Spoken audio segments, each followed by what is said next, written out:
dasari pewarisan sifat terdiri dari materi genetik. Setiap ciri atau sifat yang ada pada setiap orang adalah warisan dari orang tua yang diwariskan melalui materi genetik. Selanjutnya, molekul yang berperan sebagai materi genetik adalah asam nukleat. Asam nukleat berperan sebagai materi genetik yaitu DNA dan RNA. Gen adalah unit pada suatu untai DNA yang mempengaruhi sifat atau menentukan ciri setiap makhluk hidup. Variasi atau bentuk alternatif dari suatu gen disebut alela. Selanjutnya, struktur DNA dan RNA.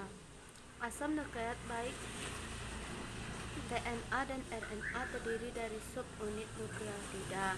Nukleotida tersusun atas gugus fosfat, gula, dan basa nitrogen. Basa nitrogen terdiri dari basa purin dan basa pirimidin.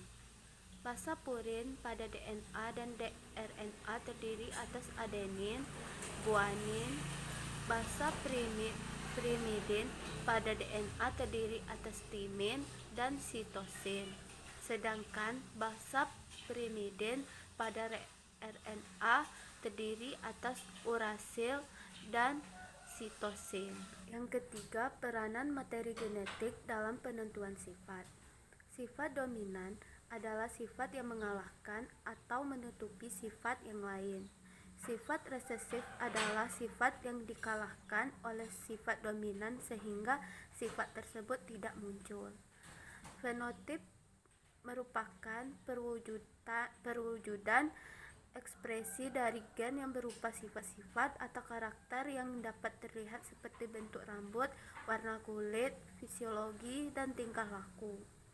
Genotip adalah keseluruhan informasi genetik yang terkandung pada suatu makhluk hidup. Kromosom pada sel tubuh disebut autosom. Susunannya berpasangan atau disebut diploid. Kromosom pada sel kelamin disebut genosom. Susunannya tidak berpasangan atau disebut haploid. Jumlah kromosom pada manusia sebanyak 23 pasang atau 46 buah, sedangkan jumlah kromosom kelaminnya sebanyak 23 buah. Keturunan dalam proses pewarisan disebut dengan filial, sedangkan orang tua atau induk disebut dengan parental. Selanjutnya, hukum pewarisan sifat. Yang pertama, persilangan monohibrid atau satu sifat beda. Hukum satu Mendel atau hukum segregasi menyatakan bahwa pada waktu pembentukan gamet terjadi segresi atau pemisahan alela atau variasi gen secara bebas dari diploid menjadi haploid. Gambar di atas sebagai contoh dari persilangan monohibrid, dan gambar ini sebagai contoh persilangan dihibrid. Yang kedua, ada persilangan dihibrid atau dua sifat beda. Hukum 2 Mendel atau hukum penggabungan bebas menyatakan bahwa pada saat pembentukan gamet, alela atau variasi gen yang menentukan karakter-karakter berbeda dapat bergabung secara bebas satu sama lain. Ciri atau sifat yang dikontrol oleh dua gen atau sepasang identik disebut dengan homozigot.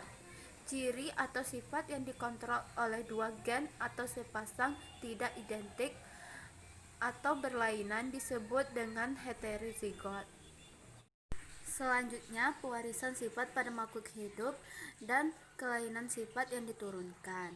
Yang pertama, pewarisan warna kulit. Yang kedua, pewarisan tipe perlekatan kuping telinga. Yang ketiga, pewarisan bentuk rambut.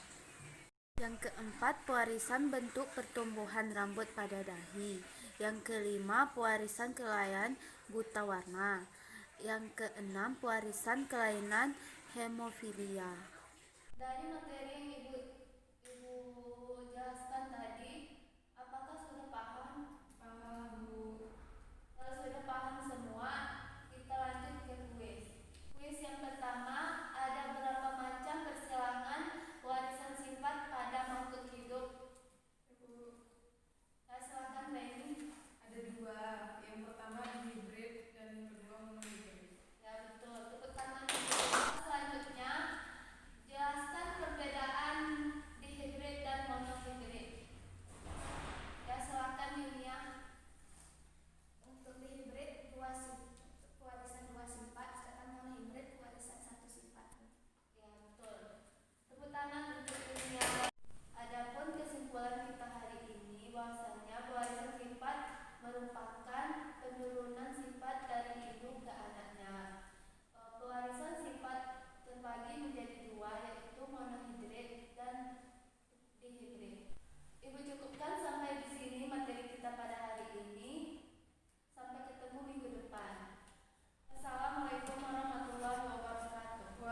Salam warahmatullahi wabarakatuh.